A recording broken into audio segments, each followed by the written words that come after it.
Bertujuan lindungi konsumen, Kementerian Perdagangan tegas menutup keran impor pakaian bekas. Alasannya pakaian impor mengandung beragam bakteri dan jamur. Namun kebijakan ini mendapatkan tentangan dari pedagang maupun penggemar pakaian bekas impor.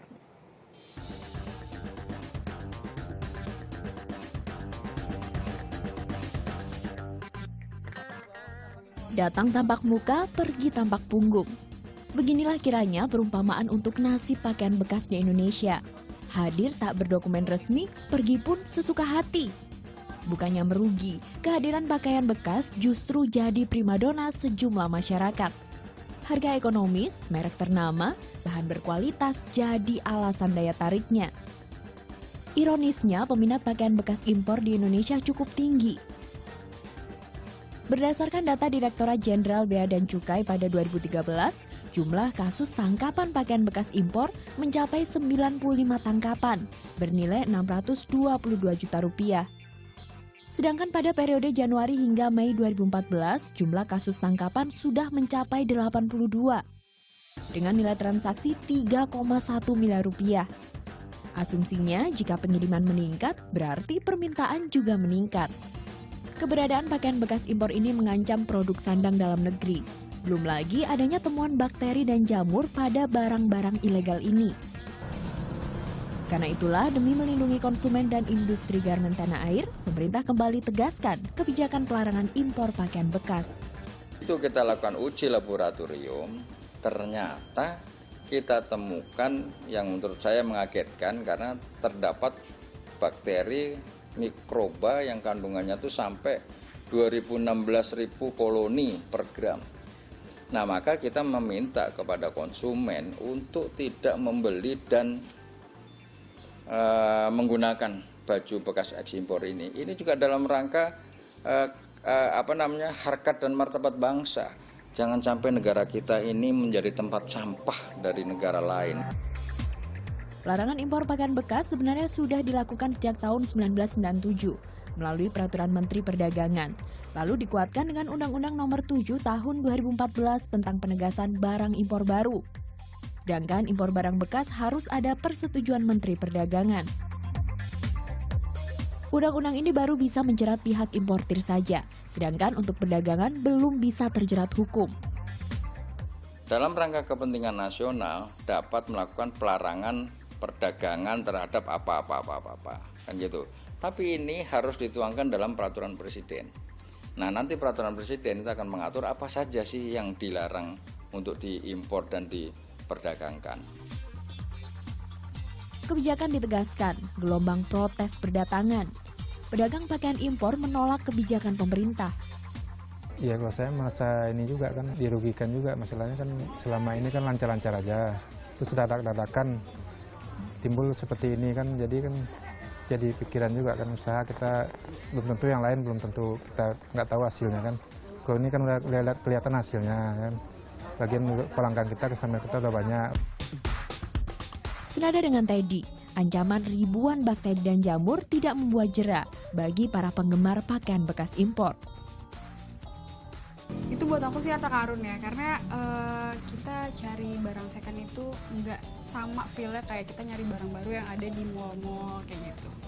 Cuma kadang ada beberapa merek ataupun brand modelnya yang nggak ada di barang-barang yang baru yang ada di mall gitu.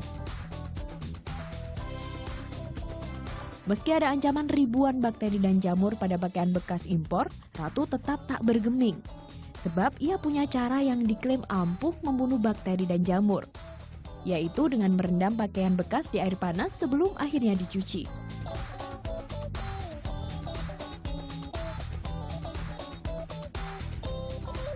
Bukan hanya Ratu, Andi Aulia juga mengemari baju bekas sejak ia duduk di sekolah dasar.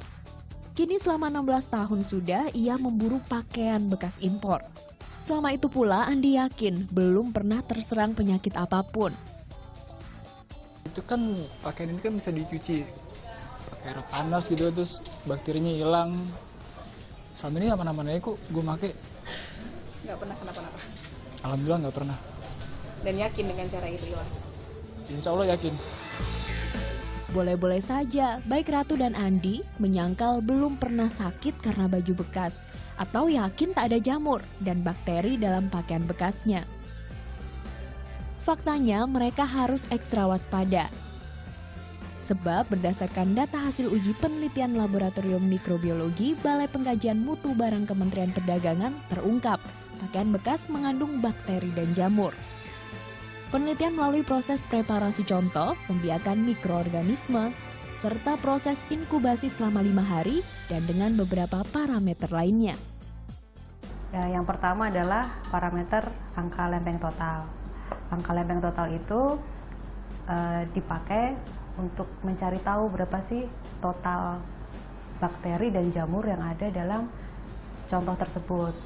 Kemudian dari ALT itu, setelah kita ingin tahu bakterinya apa.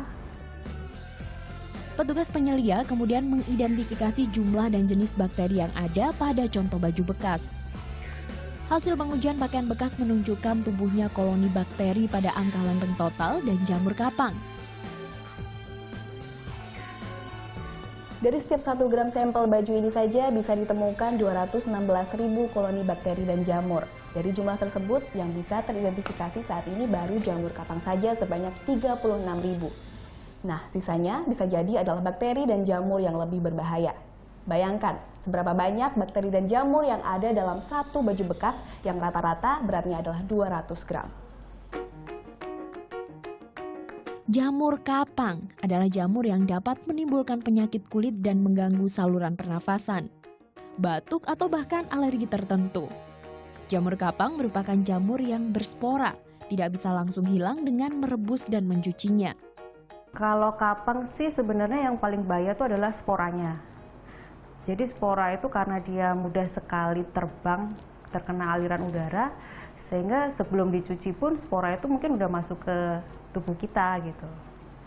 Kalau treatment dengan air panas, itu saya nggak yakin bisa menghilangkan semua bakteri dan kapang ya. Karena si jamur kapang, dia itu pada suhu tinggi dia punya kemampuan untuk melindungi sporanya. Nah, selama suhu tinggi itu dia akan bertahan sampai akhirnya dia mencapai suhu yang cocok buat dia untuk mengeluarkan sporanya lagi. Sadar kewalahan mengatasi pakaian impor bekas yang masuk lewat ratusan pintu ilegal. Kemendak akan bekerja sama dengan pemerintah daerah, Direktorat Jenderal Bea dan Cukai, Kementerian Keuangan, dan Polri. Kementerian Perdagangan juga menunggu proses peraturan Presiden untuk menindak peredaran ilegal pakaian bekas impor. Yang terpenting, peran konsumen dinilai ampuh untuk menangkal dan mencegah peredaran pakaian bekas. Pencegahan adalah hal utama dan pertama. Tak sekedar gaya, tapi peduli untuk berantas barang sampah yang masuk ke dalam negeri. Apristika Fauzia, Arif Priambodo melaporkan untuk NET. Bisnis pakaian bekas impor bagi sejumlah pihak menguntungkan, tapi bagi pemerintah ini adalah bencana. Ya. Karena selain membawa penyakit, ini dapat merusak perekonomian tanah air. Ya benar sekali Tommy. Dan yang perlu kita garis bawahi, produk-produk ini tuh datang ke Indonesia ini tidak dengan cara yang benar gitu, tidak resmi alias ilegal. Ya, dan hari Selasa besok kami akan hadirkan informasi mendalam tentang peredaran pakaian impor bekas tentunya hanya di NET 12.